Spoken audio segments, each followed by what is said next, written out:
Résumé du livre La simplicité volontaire de Serge Mongeau. 1. Qu'est-ce que la simplicité volontaire? La simplicité volontaire est un choix de vie délibéré, visant à réduire la consommation, à ralentir le rythme et à se concentrer sur l'essentiel, la qualité de vie, la santé, les relations humaines et la conscience écologique. Ce n'est ni un appauvrissement, ni un retour à la bougie, mais un art de vivre plus libre, plus autonome, plus aligné avec ses valeurs. Selon Serge Mongeau dans La simplicité volontaire, qu'est-ce que la consommation? Dans ce livre, la consommation n'est pas simplement l'acte d'acheter ce dont on a besoin. Pour Mongeau, elle est devenue un mode de vie dominant, une idéologie même dans nos sociétés modernes. Voici comment il la définit et la critique. 1. La consommation comme illusion de bonheur. Serge Mongeau explique que la société de consommation nous fait croire que posséder plus de biens matériels équivaut à plus de bonheur, de succès et de liberté. Pourtant, au lieu de nous satisfaire, cela alimente un désir permanent de toujours plus, sans jamais combler un vrai besoin intérieur. Dans La simplicité volontaire, Serge Mongeau propose une vision profonde, humaniste et libératrice du bonheur. Qu'est-ce que le bonheur selon Serge Mongeau? Ce n'est pas une accumulation de biens. Pour Mongeau, le bonheur ne se trouve ni dans la possession, ni dans la réussite matérielle, ni dans le paraître. Il affirme que le bonheur est une expérience intérieure, une sensation d'harmonie avec soi-même, avec les autres et avec la vie. Le bonheur, selon lui, repose sur 4 piliers fondamentaux. 1. L'authenticité. Être en accord avec ses valeurs profondes, ne pas jouer un rôle pour satisfaire les attentes sociales ou commerciales. Le bonheur commence quand on ose être soi, simplement. 2. La simplicité. Réduire le superflu pour faire de la place à l'essentiel. Santé, temps, relations humaines, nature. Moins de possession, mais plus de sérénité. 3. Les relations humaines de qualité. Mongeau insiste sur le fait que le bonheur est profondément social. Ce sont les liens sincères, l'amour, l'amitié, la solidarité qui nous enrichissent le plus. 4. Le sens. Faire des choix qui ont du sens, qui répondent à une finalité autre que la simple consommation ou le profit. Le bonheur naît d'une vie cohérente, alignée, utile. Il distingue aussi le plaisir immédiat, éphémère, souvent provoqué par l'achat ou la distraction. Le bonheur profond, durable, nourri par l'équilibre, la lenteur, la conscience et la liberté intérieure. Conclusion à la manière de Serge Mongeau. Le bonheur n'est pas à acheter, mais à cultiver. Il réside dans le choix d'une vie simple, vraie et pleine de sens, en paix avec soi, les autres et la nature. 2. Un moteur de surproduction et de gaspillage.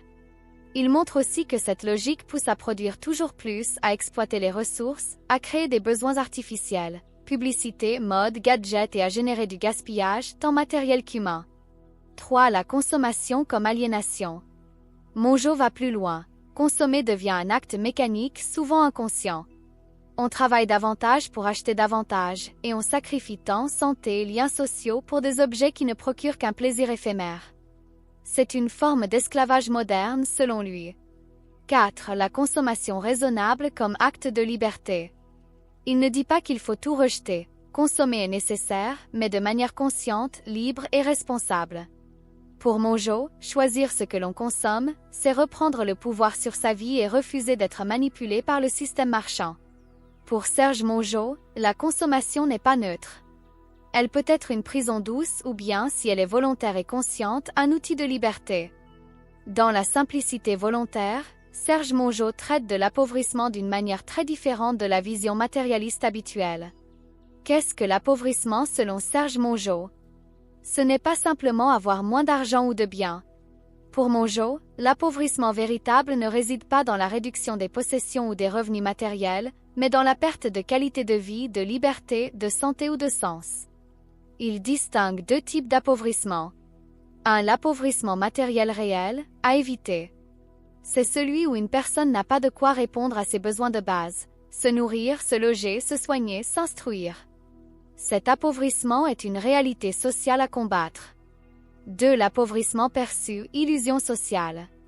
Dans une société de consommation, on croit que moins posséder égale être pauvre. Or, pour Mongeau, Ce que la société considère comme un appauvrissement est parfois une libération.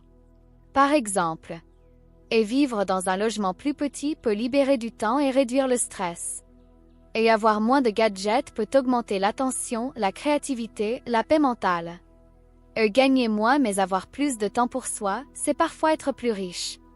L'inverse de l'appauvrissement pour lui, ce n'est pas l'enrichissement matériel, mais et le développement personnel, et le temps libre, et la santé mentale, et la liberté de choix, et la connexion humaine, et surtout le sens donné à sa vie. Pour Serge Mongeau, l'appauvrissement réel est une tragédie sociale. Mais l'appauvrissement apparent dû à une réduction volontaire de la consommation peut être, paradoxalement, la plus grande richesse intérieure. 2. Pourquoi choisir la simplicité volontaire? Et se libérer de la surconsommation. Et retrouver du temps pour soi et ses proches. Et respecter l'environnement. Et diminuer le stress et l'anxiété. Et redéfinir la notion de réussite. 3. Les piliers de la simplicité volontaire. Et consommer moins, mais mieux, produits durables, locaux, utiles. Et réduire les besoins matériels inutiles. Et privilégier le temps libre plutôt que l'argent. Et développer l'autonomie, jardinage, réparation, cuisine maison. Et revenir à l'essentiel, le lien humain, la santé, la créativité. 4. Les bénéfices concrets. Et plus de temps de qualité. Et un esprit plus calme. Et une meilleure santé. Et moins de pression financière. Et une vie plus cohérente et épanouissante. Exercice pratique à intégrer à ta vie. Exercice 1, le défi des 7 jours moins, mais mieux. Pendant 7 jours, réduis ta consommation.